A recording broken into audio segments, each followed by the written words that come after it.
Il y a un comportement, cher ami, qui te décrédibilise aux yeux d'une femme, qui te dévalorise à ses yeux. Un comportement que vont avoir tendance à avoir des hommes en manque de confiance en eux. Alors cher ami, bienvenue à toi dans cette nouvelle vidéo. Comme d'habitude, installe-toi confortablement, prépare-toi un petit quelque chose à boire ou à manger et reste jusqu'à la fin parce que ce que je vais te partager va être très utile. Je vais t'éviter de répéter ce schéma comportemental et tu me remercieras plus tard. Ce schéma qui finalement est néfaste dans ta vie amoureuse et dans tes relations sociales. Alors, pour t'illustrer ça, je vais te partager une petite anecdote. Il y a quelques années de cela, 6 ou 7 ans, quand j'étais un peu plus jeune, le jeune tonton Kamal, et que je commençais à avoir un peu de succès dans mes années étudiantes avec les femmes, quand je commençais à avoir un peu de feedback, quand je commençais à plaire, quand je commençais à comprendre un peu le game, je sortais avec un pote, qui est devenu mon copilote, et on sortait régulièrement à Montpellier, dans notre quartier général, l'Australian Bar, si les gens connaissent. Et on sortait souvent là-bas, il y avait des soirées étudiantes, et on passait notre temps un peu, tu vois, on était jeunes, on passait notre temps à essayer de dragouiller un peu à droite à gauche, de tester nos compétences de séducteur à l'époque, de tester tout ça. Et il s'est passé un phénomène étrange durant cette période, c'est que avec ce pote, lorsqu'on sortait, j'avais tendance à lui piquer, pas lui piquer, mais plutôt à lui voler la vedette. J'avais tendance à finalement mieux me débrouiller que lui et avoir quelques belles opportunités avec les femmes et finir mes soirées avec des belles filles, etc. De belles petites étudiantes, alors que lui finissait toujours bredouille. Alors que j'essayais tout de même, je faisais tous les efforts possibles pour dragouiller des groupes de deux, des potes de deux filles, pour pouvoir finalement avoir... pour que tout simplement il puisse être avec une fille et que je puisse être avec sa pote. Et généralement, ce qui se passe, c'est qu'il reste avec la deuxième fille, même quand on rencontre un groupe de deux, il reste avec la deuxième fille et il ne se passe rien. Et en fait, avec le temps, j'ai compris que j'ai commencé à voir qu'en fait, derrière mon dos, il s'amusait, en tout cas, il essayait de se donner des airs de noblesse, une certaine noblesse morale, en me rabaissant. Par exemple, lorsqu'il va être avec la deuxième fille, et que je vais être tout seul avec l'autre fille, il va commencer à lui dire, écoute, moi je suis pas comme Kamal, moi je cherche pas, moi je cherche du sérieux, lui il s'amuse, lui c'est pas un gars bien, lui il est dangereux pour les filles, etc. etc. Et il va essayer de finalement me décrédibiliser aux yeux de cette fille, c'est son but, et de se donner une aire de noblesse à ses yeux, en essayant de se donner des airs supérieurs, en étant un gars plus mature, ou un gars plus sérieux, ou je ne sais pas ce qui lui passait par la tête. Et il répétait ce schéma toujours, inlassablement. C'est pas la première fois que je le vois, je le voyais à un moment, certaines filles venaient et me disaient, oui, il m'a dit ça, il m'a dit ceci, il m'a dit cela. Et il l'a répété plusieurs fois. Et paradoxalement, durant cette période, j'ai eu beaucoup de réussite avec les femmes, énormément par rapport à d'autres périodes de ma vie. Durant cette période, à chaque fois qu'on sortait, j'arrivais tout simplement à finir avec une fille, ou j'arrivais à tout simplement prendre un hume, passer une bonne soirée avec une fille, l'isoler, passer un bon moment et pouvoir convertir plus tard. Alors que lui, de son côté, n'arrivait généralement à rien. Et en fait, c'est exactement ce que je voulais te partager. En fait, ce qu'il cherchait à faire, c'est de se justifier auprès des femmes. Et le pire que tu puisses faire avec une femme, c'est de commencer à te justifier, c'est de commencer à essayer de lui vendre qui tu es, ou quel type d'homme tu es, ou ta valeur d'homme. Et dès lors que tu commences à faire ça, c'est ce qu'il essayait de faire, il essayait en fait de me rabaisser, de dire Kamal il est comme ceci, comme cela, et il s'amuse, etc., etc., alors que moi je suis sérieux. Il essayait de se vendre, il essayait de vendre une bonne image de lui à une femme. Et dès lors qu'un homme commence à avoir ce type de comportement, il se décrédibilise aux yeux d'une femme. Parce qu'elle se dit, pourquoi essaye-t-il de me convaincre? Pourquoi n'arrive-t-il tout simplement pas à me séduire avec ses propres armes, avec son charme naturel, avec ses compétences de séduction, tout simplement en passant un bon moment, en jouant, en taquinant, en rigolant, en me faisant passer un bon moment? Pourquoi il essaie de me vendre avec des arguments rationnels? Et comme je te l'explique souvent, une femme c'est émotionnel. Tu as beau lui vendre des arguments logiques et rationnels, ça ne passe pas, le désir ne se négocie pas. On n'est pas dans un deal commercial. On n'est pas dans un entretien d'embauche où tu vas lui dire écoute, je suis sérieux, je suis motivé, je suis ambitieux et il faut que vous me preniez, je suis le bon gars pour votre boîte. Ça ne marche pas comme ça avec une femme. Une femme, tu lui vends des émotions. Une femme, tu parles à ses émotions. Une femme, tu l'emmènes dans un voyage émotionnel. Et ce voyage n'est possible que si tu t'amuses, tu rigoles, tu prends les choses à la légère, tu uses de second degré, tu taquines, tu rigoles, tu uses de sens de l'humour, etc. Et non pas en essayant de lui vendre des arguments logiques tels que je suis un gars sérieux, je suis un gars ceci. Une femme n'en a rien à foutre. Et dès lors que tu commences à te justifier, à essayer de lui vendre des arguments logiques, elle sait que tu n'es pas un gars de grande qualité. Elle sait que tu n'es pas un gars de grande valeur. Un gars de grande valeur qui a l'habitude d'avoir des opportunités avec les femmes, qui a un certain succès avec les femmes, qui est désiré par d'autres femmes qu'elle, n'a pas besoin de lui vendre des arguments logiques parce qu'il a déjà un certain succès et il se contente de s'amuser, de jouer, il connaît, il a ce petit truc, il a ce petit charme en séduction qui est de tout simplement passer un bon moment, s'amuser, rigoler, avoir ce petit côté taquin, etc. Il n'a pas besoin de vendre des arguments logiques. Les gars qui vendent des arguments logiques, c'est en général les gars qui n'ont aucun succès en séduction et qui, pour remédier à ça, essayent de convaincre une femme avec des arguments logiques. Or, ils n'ont rien compris. Et donc ça, c'est le premier point. Essayer de vendre des arguments logiques à une femme dans un contexte de séduction. Ça ne marche pas. Et ça n'a jamais marché. Une femme, en fait, son désir ne s'éveille pas par de la logique. Son désir est émotionnel. Et lui vendre, éveiller sa partie logique, au contraire, ça ne fait que la refroidir. Par contre, parler à ses émotions, éveiller sa partie émotionnelle, finalement, la fait cultiver du désir pour toi et de l'intérêt pour toi. C'est ça qu'il faut que tu retiennes. Deuxièmement, le deuxième truc qui décrédibilisait mon pote, c'est qu'il essayait de me rabaisser. C'est qu'il essayait finalement de ternir mon image, de ternir ma réputation auprès de ses filles. Il essayait de leur vendre une mauvaise image de moi, de me rabaisser tout simplement pour prendre des airs supérieurs.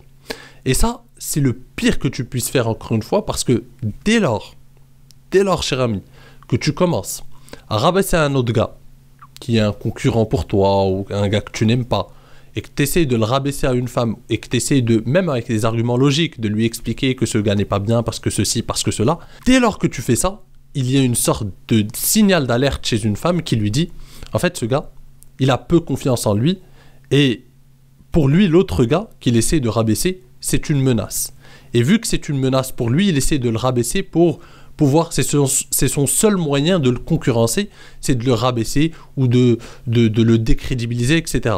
Et au contraire, tu suscites la curiosité de cette fille lorsque tu parles mal d'un autre gars. Parce que tout ce qu'elle retient, c'est une menace pour lui. Donc cet autre gars doit avoir quelque chose d'intéressant. Si ce gars lui donne tellement d'importance, ressent le besoin de le rabaisser, ressent le besoin finalement de le mettre à terre, de le décrédibiliser, de ternir son image, c'est qu'il se sent inférieur à lui. C'est qu'ils veulent redescendre. C'est que ce gars finalement a des qualités que je ne soupçonnais pas. Et au contraire, tu suscites sa curiosité et en fait, tu donnes de l'importance à ce gars, à ses yeux, et tu lui donnes de l'attention gratuite de la part de cette fille. Donc tout ce que tu fais lorsque tu essayes de décrédibiliser un concurrent ou un gars que tu n'aimes pas ou un gars finalement qui tourne autour d'une fille qui te plaît et que tu vas vers cette fille et que tu essaies de le décrédibiliser, tu t'es tiré une balle dans le pied. Tu ne vas faire que finalement augmenter l'intérêt de départ qu'avait cette fille pour ce gars. Le pire que tu puisses faire, c'est ça. Tu veux donner finalement de l'attention à un gars, tu veux lui donner un certain intérêt de la part des femmes, tu veux lui offrir ça sur un plateau d'argent, eh bien, tu n'as qu'à faire une seule chose, va vers les femmes et dis-leur que ce gars est un mauvais gars, essaye de ternir son image, essaye de le rabaisser. Et tu lui fais la meilleure publicité possible. Tu sais ce qu'on dit, cher ami? Toute pub est une bonne pub. Donc lorsque tu le rabaisses, tu lui fais de la publicité. Et les femmes c'est des êtres curieux. Les femmes vont être encore plus amenées à aller voir si ce gars est vraiment intéressant, voir qui est ce gars, pourquoi les gens parlent de lui autant, pourquoi il suscite tellement la jalousie de certains. Et donc, tu lui donnes, encore une fois, de l'importance et tu lui fais une très bonne publicité. Et c'est ce qui s'est passé avec ce gars. Pourquoi j'avais tant de réussite à cette période? Ce n'est pas parce que j'étais exceptionnel, même pas. Simplement parce qu'il me faisait de la bonne publicité tous les soirs. tous les soirs, il disait aux femmes, lui, il est comme ci, il est comme ça. Et du coup, les femmes, en fait, il animait en elles ce désir de me connaître plus, ce désir de savoir qui je suis, cette curiosité qu'elles ont en elles. Et du coup, elles s'intéressaient encore plus à moi et il me faisait une excellente publicité.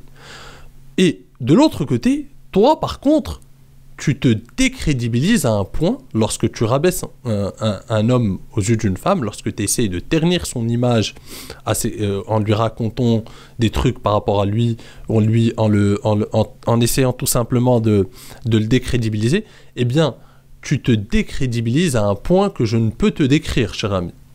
Cette fille se dit, mais toi, t'as un gros souci, t'as un gros manque de confiance en toi. Et en fait, dès lors que tu fais ça, tu es éliminé. Crois-moi, cher ami, une femme confiante, une femme équilibrée, dès lors que tu vas faire ça, que tu vas essayer de décrédibiliser un type devant elle, ou derrière son dos, tu es éliminé d'office. D'ailleurs, cher ami, je suis même parti encore plus loin, et j'ai tenté une expérience sociale qui tournait autour de cette idée que je viens de te partager. En fait, on sortait en soirée avec 2 potes à moi, et j'ai refait cette expérience 2 fois. Et en fait, notre but, c'était de donner de l'attention, c'était de gagner l'attention des femmes, mais de la donner tout simplement à un des gars du groupe. Et donc, par exemple, on allait avec un pote, et ce qu'on faisait, c'est que on parlait mal du 3e pote.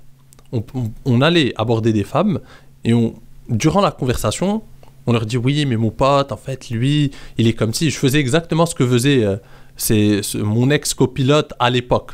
J'ai essayé de ternir l'image de mon 3e pote, et avec mon 2e pote, en fait, il faisait la même chose. Il partait, il abordait des femmes, et il faisait la même chose.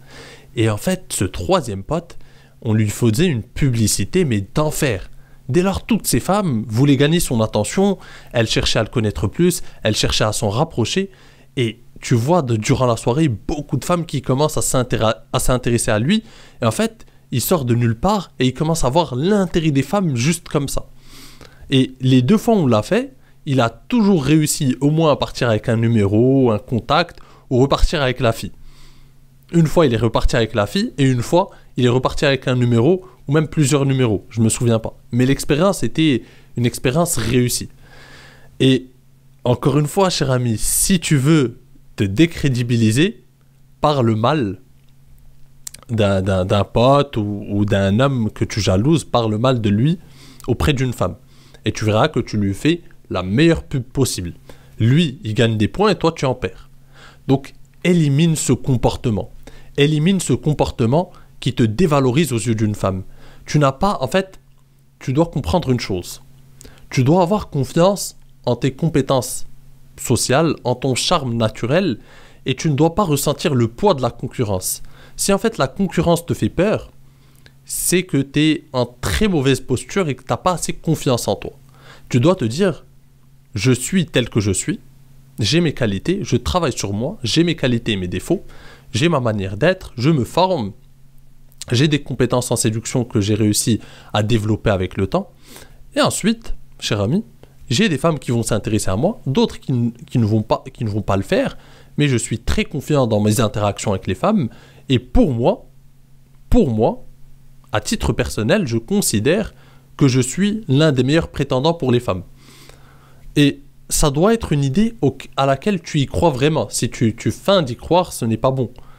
En fait, tu dois tellement te développer, tellement multiplier tes opportunités avec les femmes, tellement finalement te former, développer des compétences sociales, développer des compétences de séducteur, à tel point que tu crois vraiment en l'idée que tu es l'un des meilleurs prétendants pour les femmes et que la concurrence n'existe même pas à tes yeux. Et en fait, en croyant dur comme fer dans cette idée, les femmes le ressentent aussi. Les femmes ressentent que tu n'éprouves pas une certaine gêne au niveau de la concurrence, pas de certaine jalousie mal placée, tu n'as aucun complexe d'infériorité par rapport à un tel ou un autre, et donc ça te donne une certaine aura, ça te donne tout simplement une certaine image auprès des femmes qui est positive, et elle se dit, c'est le type dont j'ai besoin. Et dis-toi que la plupart des hommes aujourd'hui ont peur, la plupart des hommes n'osent même pas passer à l'action, la plupart des hommes manquent d'expérience, et même des études, je vais essayer de les ressortir, mais à ce qui paraît, plus à ce qui paraît, aux États-Unis en tout cas, plus de 30% des gars de plus de 25 ans sont puceaux. Donc imagine, plus de 30% sont puceaux. Des gars de plus de 25 ans. Imagine le nombre de gars qui ne sont pas puceaux, mais qui ont eu une seule femme durant toute leur vie. Une seule fille qui les a quittés il y a 5 ans. Il y a plein d'autres aspects comme ça. La plupart des gars, 80% jusqu'à 90% des gars, galèrent avec les femmes, n'ont pas assez d'opportunités. Et donc si toi tu te différencies un minimum, tu développes tes compétences de séducteur, tu te formes, tu avances sur tes projets, tu travailles sur ta valeur d'homme, tu t'améliores, tu investis sur toi-même, tu investis sur ton développement personnel, tu investis sur ton style vestimentaire, tu investis sur tes compétences professionnelles, tu investis sur tes compétences sociales, tu investis sur tes compétences de séducteur. Si tu prends en main ta vie de la sorte, eh bien tu fais toute la différence. Donc cher ami, si tu veux aller plus loin, je t'invite à jeter un œil à mes formations, surtout ma formation best-seller, Deviens l'objet de toutes ces pensées. On comprend comment gérer la tension sexuelle, comment sexualiser la conversation avec une femme, comment taquiner une fille avec des exemples concrets, 23 minutes d'exemples concrets, cher ami, dont tu pourras t'inspirer. Comment finalement rester mystérieux tout en étant authentique. Tu peux complémenter ça avec ma formation Captive la grâce à ta tchatch. On voit comment parler aux émotions d'une femme, comment créer une connexion émotionnelle profonde avec ces dernières, comment tout simplement parler aux émotions d'une femme, comment avoir des conversations passionnantes et captivantes avec les femmes. Tu peux aussi complémenter avec ma formation Craque le code de l'attraction féminine, où on va explorer ensemble ce qui pousse une femme finalement, tout ça étayé par la psychologie évolutionniste, ce qui pousse une femme tout simplement à choisir un homme plutôt qu'un autre. Le processus de sélection sexuelle et de t'infiltrer, on va s'infiltrer dans le logiciel féminin, dans l'esprit d'une femme pour comprendre ce qui pousse finalement, ce qui amène une femme à faire ses choix, à sélectionner un homme plutôt qu'un autre. Et crois-moi, comprendre ce processus fait toute la différence et tu pourras ainsi tirer ton épingle du jeu et te démarquer des autres hommes à ses yeux. Donc, tous les liens vers mes formations sont en description, cher ami, je t'invite à y jeter un œil. Et si ça répond à ta demande, eh bien, fais-toi plaisir encore une fois. Bien sur ce, cher ami, je te dis à la prochaine. En attendant, prends soin de toi et surtout, reste séduisant. Ciao!